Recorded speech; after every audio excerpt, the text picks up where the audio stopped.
Hello, everyone. If you like what I'm doing here, please consider subscribing, liking, and commenting. It would really help the channel out quite a bit. Thank you very much.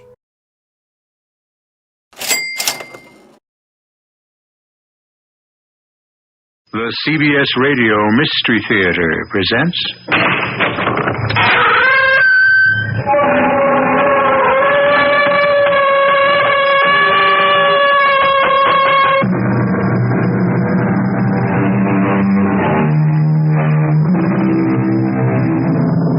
Come in.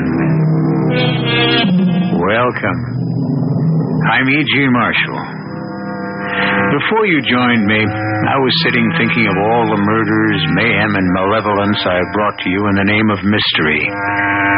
Suddenly, in this unaccustomed mellow mood, I thought upon the obverse side of the coin, the antithesis of the devil's advocates, the ministers of God. And it occurred to me that as much terror and suspense are contained in the mystery and magic that is invested in them by a higher power, a greater force, only this time not a force for evil. So I thought a story from the other point of view might be interesting for a change. Nurse! Nurse! Somebody! Help! Help! What is it, Miss Riggs? What's happened? Chaplain Morgan, he just suddenly collapsed. Is he dead, Dr. Shelton? Nurse, take care of the patient. Orderly, send me another nurse from the floor quickly. What is it, Liz? What happened to Dan? I don't know yet, Mike. Well, so help me if anything has. This one I'm pinning directly on that cold fish Dr. Hugh Bradley.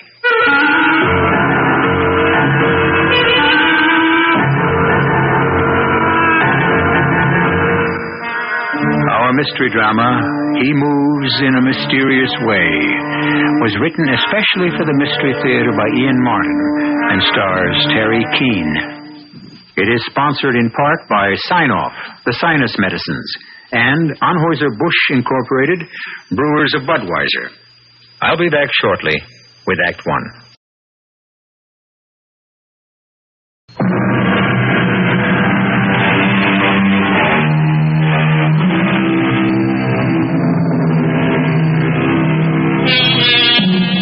It was the 18th century poet William Cowper who gave us that familiar and wonderful quote, "God moves in mysterious ways, his wonders to perform." This story is a reflection of that.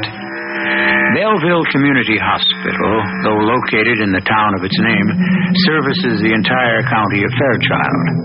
It is the pride and joy of the 5 main towns and their smaller brothers and sisters who draw on its dependable service.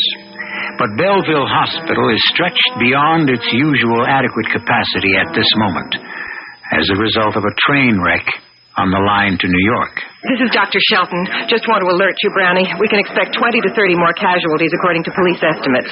Our patient facilities are already jammed, so we'll use the children's emergency section temporarily. In case of serious injuries that look surgical, refer all admissions to Dr. Bradley. Nurse, I'm admitting this patient on the cart. Elizabeth Riggs. I knew you'd have to, Dr. Bradley, Dr. so I had Shelton. her chart prepared. Yes, very efficient, Doctor. My compliments to the outpatient department. I want my service to satisfy the new chief of staff. As long as it stays efficient, it will. Dr. Bradley? Yes, Dr. Bernardo. They're screaming for you in OR. You can hold the dramatics. I'm on my way. Better check out this patient in the meanwhile, Elizabeth Riggs. I've given her light sedation. She's pre-op. No need to diagnose her. I've already done that. Slight concussion, fractured patella, calcaneus, and some messy damage in the ankle to the fibular and tibial termini. You'll find it all on the chart. Well, I'm on my way to the OR. I would like to take his chart. Mike, remember who he is. Sure. A genius at getting my back up. Come on, orderly. Let's go. Fly easy, Pezan. What do you want from a crazy Italian? Liz, I got here as fast as I could. What is it? Train wreck, Chaplain. Sorry to haul you out of bed in the middle of the night. Only time anyone really needs a chaplain or a minister is when there's trouble. You look a little under the weather. You all right? Oh, just half asleep. I'm the last one to be worried about. Not my leg! No! Not my leg! What's going on in here, nurse? Miss Riggs. I won't let them! I won't let anyone! Miss Riggs. Yes? Oh, you're the doctor I who... treated you when you came in. What's the matter with my arms? You had to be put under restraint. It's imperative you stay as still as possible. I can't, don't you see? I can't. Miss until... Riggs, you are not the only victim of the train wreck. Train wreck? Oh, that's it. My leg. I lost my leg. Now, don't be silly. You have some broken bones, but you have not lost your leg. Now, give me that, nurse. She's lying to me. I can't feel it. Help me hold her, nurse. Now, where's Dr. Bernardo? Here, Doctor. And you hold her. Now, lie still, Miss Riggs. We only want to help. I don't want to be helped. Sure you do, baby. That's what we're here for. You want to walk out of here as soon as possible, don't you? Are you a surgeon? Just hired help. I'm the surgeon. Swab that, nurse. This is Dr. Bernardo. If you're the surgeon, I want to know something. Why can't I feel anything when my left leg ought to be? Because I immobilized it till Dr. McNeil, the orthopedist, has time to operate on it.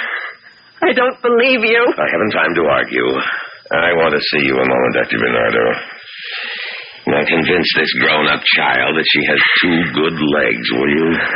I'll try to the best of my limited ability.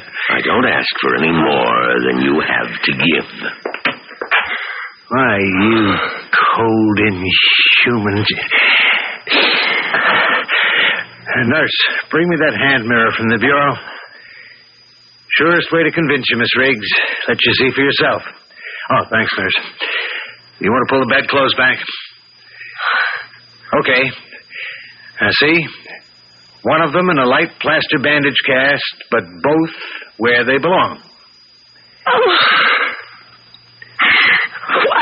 Why didn't Dr. Bradley show me that? Well, he might have. You should have given him a chance instead of throwing a wingding. Oh, I shouldn't have, but... My legs are very special to me. Now I can see where they would be. I didn't mean the way they look. Neither did I. Although I wouldn't knock it. But I know you're a dancer. It's my whole life. If I couldn't have... Oh, especially now. Nothing to worry about at the moment. But I've got... Oh, I feel woozy. Now that's the sedation. What is that surgeon going to do to me? You have a cracked kneecap and a broken ankle. He's going to fix them.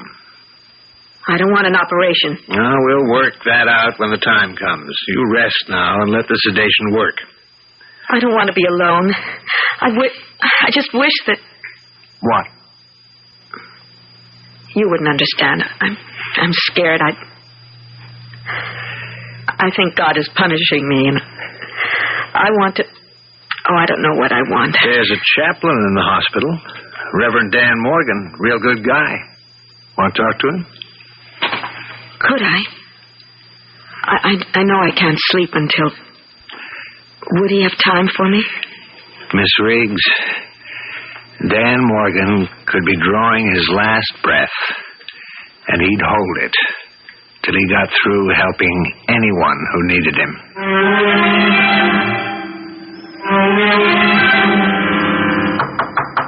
Come in. You looking for me, Pat? Mike Bernardo just called down. Dan, could you talk to that dancer with the badly injured leg? Well, sure, of course. About what? She's fighting an operation, and she asked for a minister. All right. Should she have the operation? If she doesn't, she may never walk properly again. She could even lose it. Oh. Dan, you look tired. You don't look well. Maybe you should go home and rest. When I'm needed? No, not in your life. What's the girl's name?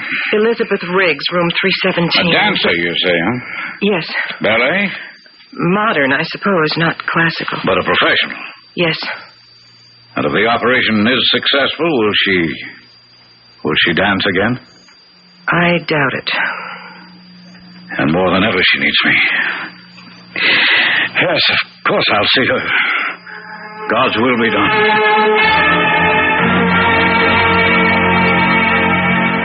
Hello, Elizabeth Riggs. I'm Chaplain Dan Morgan. Oh, how good of you to come. Was I asleep?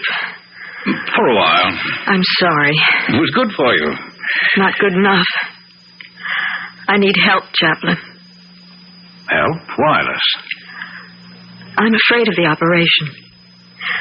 I think they want to cut off my leg or my foot. Now, did they say they would? No, but doctors never tell you. Of course they do. No one thinks you're going to lose your leg. I do. Why? Because I think God wants to punish me. Punish you? What for? There's a boy, Peter Sterrett. We were very much in love. That's what I went upstate for, to marry him. And? At the last moment, I couldn't. I ran out on the whole wedding. My parents, his, everyone. I took the train back to New York. That's why God punished me. Oh, I wouldn't say that. There were 64 people in that train wreck. God's a little more efficient than that. Now you make me feel ashamed. I meant to. I don't believe in a God of vengeance who reaches out to hurt and punish, and neither should you, Liz. We make our own punishments. Well, I didn't make the train wreck. No, but you climbed aboard that train to run away. But I had to. Chaplain Morgan, dancing isn't just a profession, it's a whole way of life. And that's what I realized at the last moment. I couldn't give it up to marry Peter. Well, you said you loved him. I do. It tore me apart to give him up, but I had to make the choice. Child, why couldn't you have both? Because Peter's a minister just like you. Can you imagine him running a parish with his wife in a Broadway show and cleavage down to my navel and net stockings up to my bikini?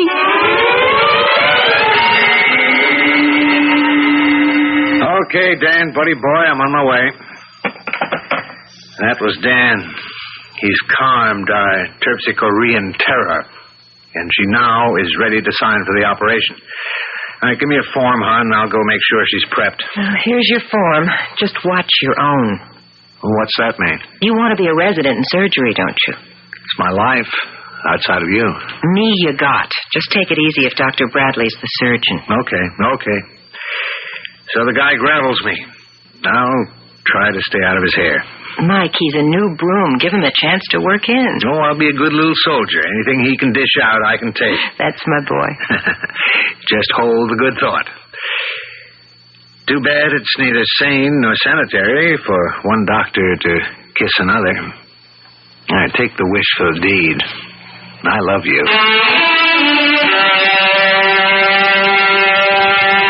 You can order the cart to take her up to the ready room, nurse. She's all cleared for OR. Oh, hi, Dan. Hey, come stop, paisa. Così, Padre mio. Hey, you don't look so hot. Oh, I'm a little tired. Why don't you hit the sack? No, not till the action's over. Hey, wait a minute. Maybe I ought to run a little check on you. Oh, don't be silly. Why? What are you rubbing your gut for? Oh, come on, Mike. A little indigestion. Somebody sneaked some cucumber in my salad again.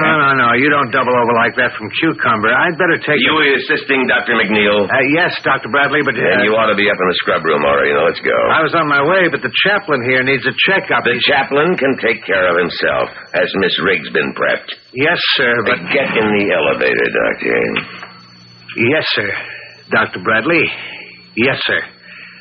Private Bernardo reporting for duty. But may I recommend that the chaplain be temporarily relieved from his? Do you want to be relieved, chaplain? Oh, come on, you have enough to worry about besides me. Now, if you need a rest... No. I think I'll go in and sit with that poor child when she's taken up to OR. She needs me more than I need anything. Well, how are you feeling, Liz? I don't know. Far away, but still scared. Oh, now you mustn't be. I won't lose my leg. You mustn't think about that. Even if it's saved, will I dance again? Whatever is to be, just leave it in God's hands. It's so easy for you. Words, just words. No, never just words, Liz. I've stayed with you because I wanted to help you find strength. Don't let it be for nothing. Let me have achieved at least that. Nurse! Somebody help! What is it? What's happened? Chaplain Morgan, he just suddenly collapsed. Nurse, take care of the patient. Orderly, get me another nurse from the floor right away.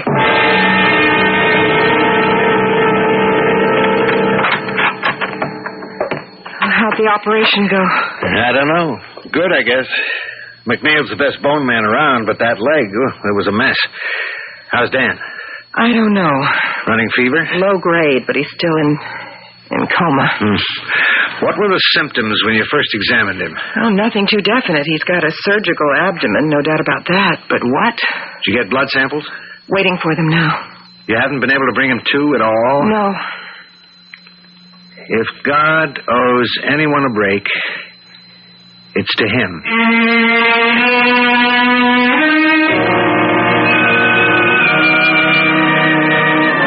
A bitter young man, but then a very tired and exhausted one, and a deeply concerned one for a man who is as close as his father. Still, Dr. Michael Bernardo should know that in the eyes of God, all men are equal. Or are they? We have listened so many times to the triumph of evil on this program, perhaps the power of good is not as strong.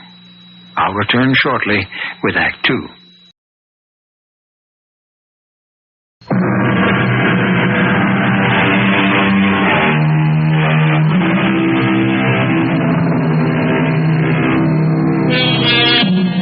Across Dan's bed, Dr. Patricia Shelton and Dr. Mike Bernardo's eyes lock in concern for their barely breathing friend. From beyond the curtain and the other bed in the room, from the big, heavily muscled, early middle-aged man in it, comes a rhythmic and ear-shattering snore. Oh, great. That the best roommate we could find for Dan? Oh, we were lucky to have a bed at all. Even the standby rooms are all taken. Get him off his back. You can't. He's in traction. Back? Yeah, McNeil's patient, too.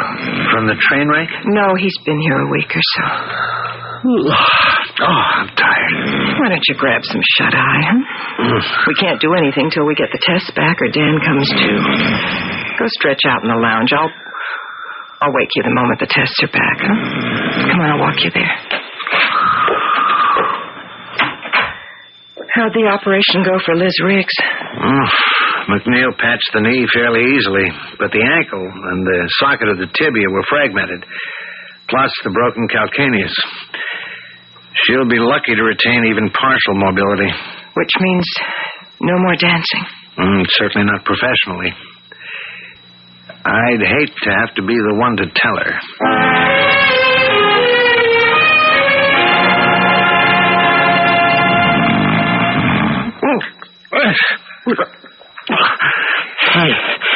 Hey, wait a Sam, who is that? Hey, you in the next bed.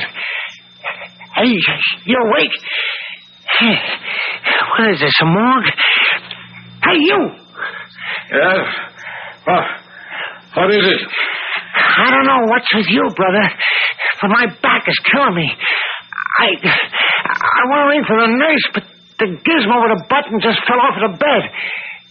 Can you get it for me, huh? Just a minute.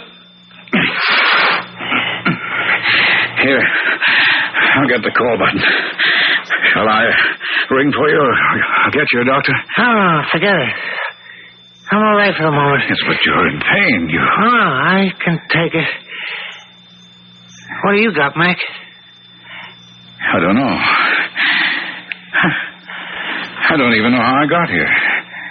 I hope it's nothing catching. No, I'm sure it isn't. I thought I had but there isn't any pain anymore. Count your blessings, fella. Dan, what are you doing out of bed? No, I'm all right. You are not. Nurse, help me get him back in bed. No, You're running a fever.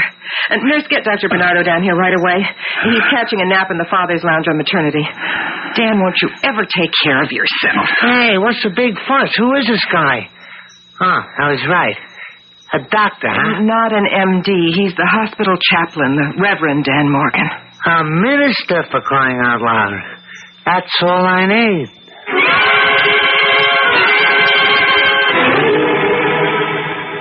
Okay, Dan. Let me know if and where it hurts. Oh, there. Uh-huh. How about here? Tender. Doesn't hurt as much. Okay, Dan, that's it. Confirmed? The WBC will bear it out this time around. The peritonitis caused by a ruptured appendix that perforated. How did you ever take the pain, Dan? Oh, not bad. Everyone was busy with real emergencies. My help was needed by others. So you just let your appendix explode. All right, roll them to you, Pat. Streptomycin too, nurse. Your technique is too good, Mike. I didn't feel any needles. Of all the bonehead stunts to pull. So many people. I couldn't let them down. Fever's rising. I don't like it. You in pain still, Dan? No. I was just thinking about that poor little dancer. Look, concentrate on yourself. Let us worry about Miss Riggs. There's no problem of her losing her leg. Dr. McNeil did a bang-up job. With luck, she'll regain almost total mobility. Pat, will you sit on this stubborn mule till that kick goes out of him? I will. Go make like a doctor. At least my other patients treat me like one.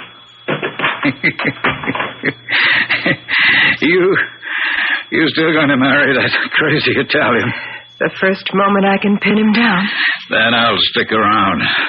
I don't know who he figures will be best man, but Dan Morgan knows who'll be the most important. Or I'll make sure he ties a knot within the faith with my own two hands. My own two hands joining the two of you in a silent...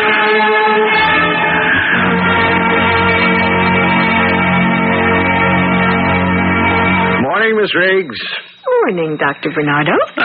You look pert and pretty this morning. I feel wonderful. I can almost feel the bones knitting. I could just jump right out of bed, do a jeté, or handle a waltz clog just like that. Yeah, well, I wouldn't rush things. Well, not without a warm-up, anyway. But I bet you I'll be dancing in no time. Thanks to Chaplain Morgan. How is he today? Is he better? I wish I could say he was. Didn't they take out his appendix? No, not yet. You mean it's serious? It could be very serious. Oh, I wish I could do something for him. You could. You could see a young man who's waiting downstairs. Peter Starrett. How did he find me? As sick as the chaplain was last night, he managed to contact him. What for? He knows it's all over between Peter and me. Why? Because you just can't bear to hang up those little red shoes? Something like that? I think maybe what Chaplain Morgan wanted to tell you was that a dancer has a short life. And sooner or later, she has to hang them up. A marriage can last a lot longer. I can't. It wouldn't be fair to Peter or to me. That's the message you want me to give him? And the chaplain? Dr. Bernardo, I will be able to dance, won't I? I'm not the one to ask that question to, Miss Riggs. You'd better ask it of the surgeons, Dr. McNeil or Dr. Bradley.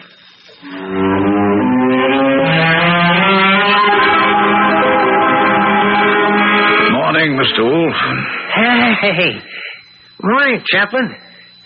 See you're out of traction. Yeah. How you feel? Oh, I felt better. Thirsty. Hold it a minute. I'll get you some ice water. No, you're back. You mustn't get out. Listen, you can lug a busted appendix around and not complain. I can manage a stiff back. Here. Thanks.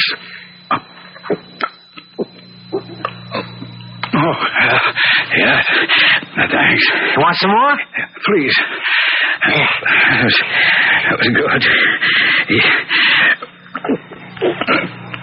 That's good. Hey, what is it, Parson? A knife. Knife! I'll get the doctor.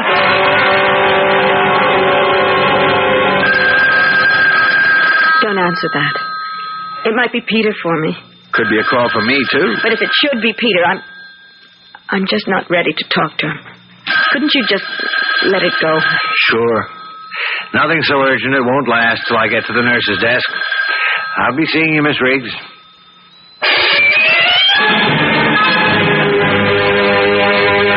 Ice water for a man with peritonitis. Where were you, Dr. Bernardo? I went to see Miss Riggs. You know, the dancer. Who is not your patient? No, sir. You don't like me very much, do you, Dr. Bernardo? Well, that is a bit direct. Puts me at quite a disadvantage. Because you've applied here for a residency in surgery? My personal feelings would not dictate my judgment of your qualifications, unless you wish to withdraw your application. Not yet, sir. Oh? What does that depend on? The success of our operation on Chaplain Morgan? To a degree. Then we must be sure that it is immaculately successful. As far as I'm concerned, it's the same way no matter who's on the table. I deserve that rebuke. I bought it because of my own resentments. I'm human, not a robot.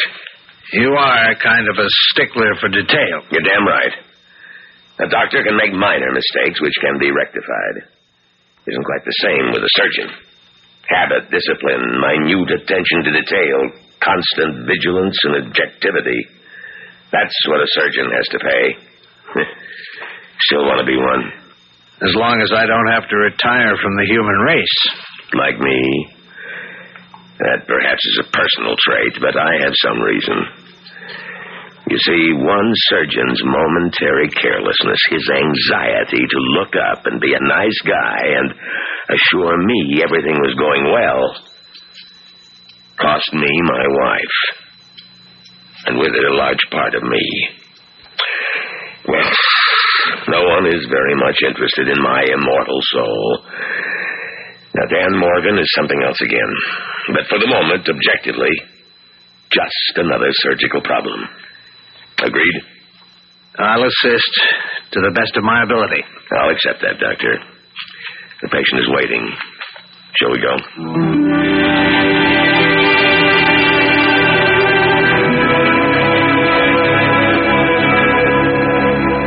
The great poet W.H. Auden had a craggy face so masked with wrinkles that Igor Stravinsky once said, "Soon we'll have to smooth it out to see exactly who he is." Dan Morgan's face is like that. Only now, under anesthetic, it is smoothed out. The only difference is that as the two surgeons approach, it is less a revelation than a mask. The mask of encroaching death. I'll return shortly with Act 3.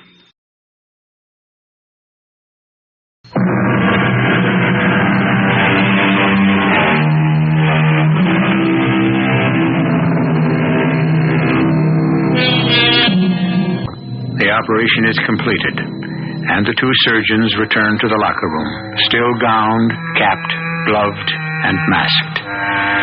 With a quick practice move, Dr. Bradley divests himself of gloves, mask, and cap, dropping them in a sanitary container. What are Dan's chances? You saw what was there when we opened. The infection is massive and well established. The drain should bring relief, I hope more than temporary. But once we can get a reading on the culture, we can pick the right antibiotic to knock out the infection? If we're lucky. If Dan doesn't pull through this... If he doesn't, Doctor, I shall resign from this hospital. I was guilty of just what I demand from my staff. Total thoroughness on every case. Well, in all fairness, sir, with 65 victims of a train wreck suddenly dumped on you... It still doesn't excuse carelessness or inattention. I'm going to the recovery room to check on Chaplain Morgan. I might suggest you get together with Dr. McNeil and prepare Miss Riggs to face her future.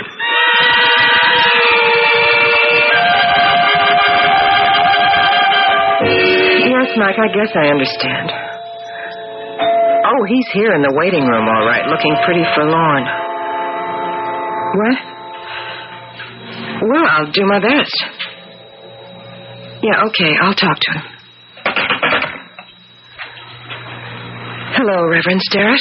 Oh, hello. Dr. Shelton. Oh, yes. Excuse me, I know the others, but I wasn't as sure of you. Because I'm a lady, Doctor? No. Because I only met you once briefly. I know. Have you seen Miss Riggs? No. She doesn't want to see me. That's because she doesn't know the truth yet. The truth? That she'll never be able to dance again. But he didn't tell me that. He didn't know it then. Does Liz? Reverend Sterrett, after the accident, your fiancée was in psychogenic shock. It took Dan, the chaplain, to persuade her to have any operation at all, just so she could walk again. All the doctors agreed that since her career was so vital to her, the news that she didn't have one anymore had to be broken to her carefully. Oh, I agree. Elizabeth has to be told the truth. And we've got to figure out how.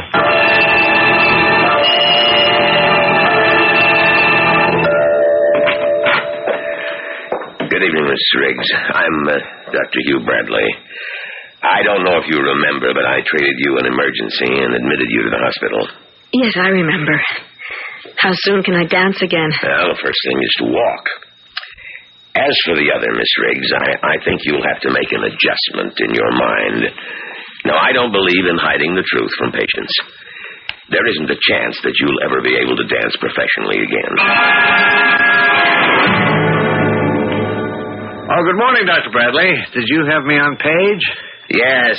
McNeil is off today, and his patient, Miss Riggs, had an attack of hysterics last night. I had to sedate her. Oh, what happened? Was it Peter Sterrett being here upset her so much? Well, whoever he is, no.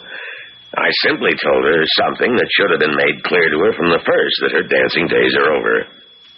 Just like that? Well, she had a right to know. But abruptly, coldly, you just don't say... Miss Riggs is not under psychiatric care. She is of age, and we are doctors. Our function is to heal and inform. She asked for you, and I said you would stop by this morning.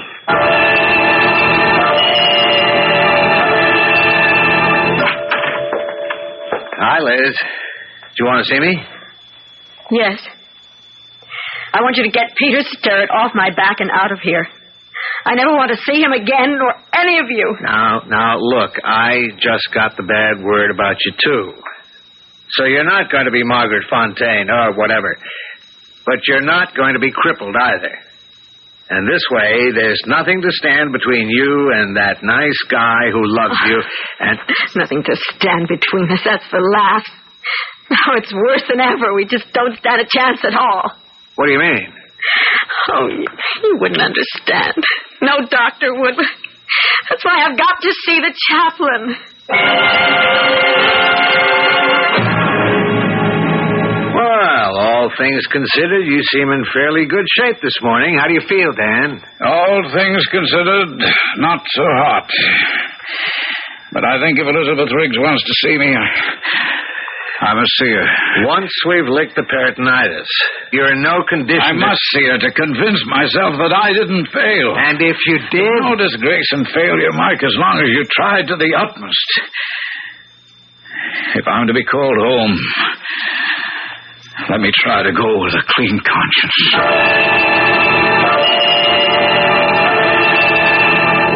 You're sure you feel all right, Dr. Bradley? Well, of course. You know you're supposed to rest after donating blood. I realize that. By some strange chance, the chaplain's and mine match. I'd like to think that... Well, I mean, He's due for a replacement. I'll see he gets this particular bottle. Oh, hi, Mark. Where are you taking Miss Riggs? To see Dan. He's in no condition for visitors. He was the one who insisted. And, just in case, I wouldn't deny him anything he asked.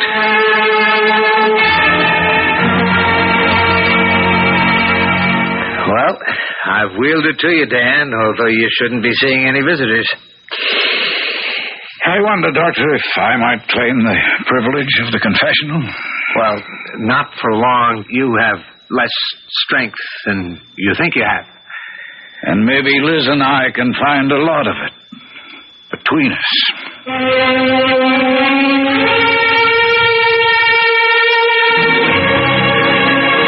But if you hadn't been worried about me, you'd have gone back to the doctors for help. If I hadn't been worried about you, I would have no right to the principles I serve. I should say principle.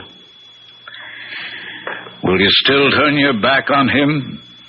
I'd rather talk about you. There may not be much time to talk about me, so I have to be abrupt. Because I have so little strength left.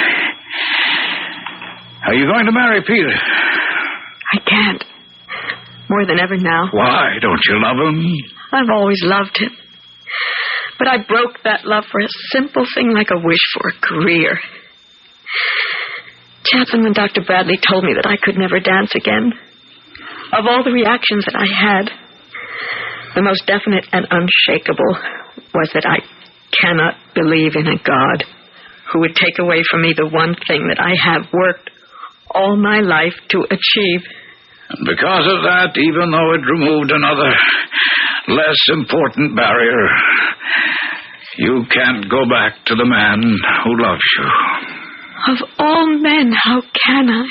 He's a minister like you, and I no longer believe in God. Oh, Liz, I don't believe that. I don't think you're like all the people who put on religion like a Sunday dress just for the occasion. You can't deny him any more than I can. Or Peter. Because no matter how hard all of us try, in the end, we must have a personal God.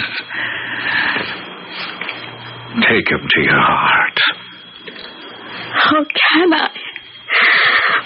Forget me. How can he destroy a man like you? And I convince you that death is not destruction. Certainly not. Not for me. What would you ask? A miracle? I don't know. I don't know what I want. Just for you not to die. All right, then help me to live. Don't deny him. Liz, I once prayed for you. Now, if you want, try to pray for me. Oh, Chaplain, don't you see it would just be a mockery when I don't believe? Chaplain, are you... Oh, I've got to get the doctors. Excuse me, miss. Oh, who? It's okay. I've been Chaplin's roommate these last days. I was in the bathroom shaving and cleaning up to go home. And you overheard? Yeah, I couldn't help hearing some of it. And you got to listen to me. Because I got something to say. No, I can't listen now. The chaplain... It'll only take a minute. And the way I see it, maybe you can do him more good right this moment than all the doctors in the world. Faith and belief didn't put any fingers on you or the chaplain. The one on him, he put there himself. I don't know what you mean. I mean, when you were brought into this hospital, the chaplain was dying of pain. He needed a doc a lot more than you did, but he stuck with you. Even with his appendix exploding inside him, he covered it up to help you out. The poison's all through him now, and maybe he's dying. But if it is, it's a risk he took for you. To save not only your leg, but, well, all of you. Now, are you going to make the belief that made him sacrifice himself for you the way he did be all for nothing? Or are you going to give back something of yourself in return? Well, I'll go get the docs now and leave you to think about it. Oh, my God. I have heartily offended you. I beg you to forgive me. I implore you to listen to me. I am nothing but he.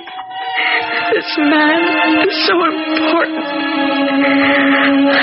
I don't know how to say it, to ask it, but please, in your infinite mercy, dear Father in heaven, who looks after us all and wants to help us, please help this one man who deserves it more than any of us. Don't let him be wasted. I ask it with all my heart, in your name. It's all right, Miss Riggs. Just take it easy. I should have called you sooner. Oh, forget it. As a doctor, I tell you, it's all right. You mean he's going to live? You ever seen anything more beautiful than plain, ordinary sweat? It's broken. Never-loving fever is broken. We're on the way. He asked me to pray. Whatever it was that did it, he answered. He answered? You mean that God somehow... The oldest cliche in the world, Miss Riggs. Man proposes, God disposes. No matter how far medicine takes us, in the end, that's the result. Then the chaplain will be all right. Just give him a look. Bathed in perspiration, his fever tumbling and blissfully asleep. We're all getting out of this lucky. Except you, maybe. Oh, that's decided. Oh, it isn't all that much of a life as a dancer. As long as Peter is still around, if he still wants me. He is, and he sure does. We couldn't have moved him out of here with a bulldozer. Now, we've only one restriction before you leave here. We expect to be invited as guests at the wedding. Well, won't take place without you. Because one thing I'll never give in to Peter about. The chaplain will have to marry us. Why not? We might even make it a double wedding.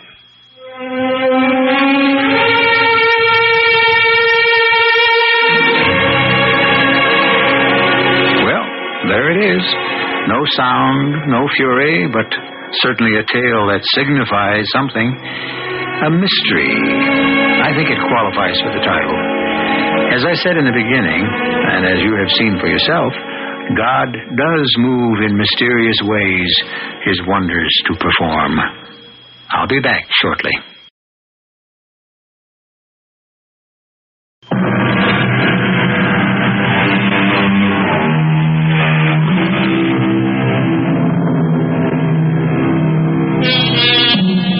The Reverend Daniel Morgan did recover. Fortunately, because 4 anxious young people no longer wanted to postpone weddings too long delayed. It wasn't a double wedding, as once had been considered. Mike was operating the morning Liz and Peter were married, but he was able to make the reception afterwards. As for Pat's marriage to Mike, it was a very simple and quiet one in the hospital chapel. Notable for only one thing. The best man was Dr. Hugh Bradley. Our cast included Terry Keane, Patsy Bruder, Leon Janney, Robert Dryden, and Ian Martin. The entire production was under the direction of Hyman Brown. And now, a preview of our next tale. It was long before I could get to sleep, but when at last I did, if indeed I really was asleep, I was conscious of something huge and black circling by the foot of my bed, a monstrous cat-like shape that suddenly sprang, and I felt the stinging pain as if 2 needle-sharp claws had plunged like hot irons into my breast. And then suddenly my eyes were open, and I thought I saw Carmilla standing there. The figure moved quickly to the door, and I followed it, only to find the door securely locked from the inside, just the way I had left it before I retired. I sprang into my bed with the covers over my head, and I lay there, more dead than alive, until morning. Radio Mystery Theater was sponsored in part by Anheuser-Busch Incorporated, Brewers of Budweiser, and Sign-Off, the sinus medicines. This is E.G. Marshall inviting you to return to our Mystery Theater for another adventure in the macabre. Until next time, pleasant dreams.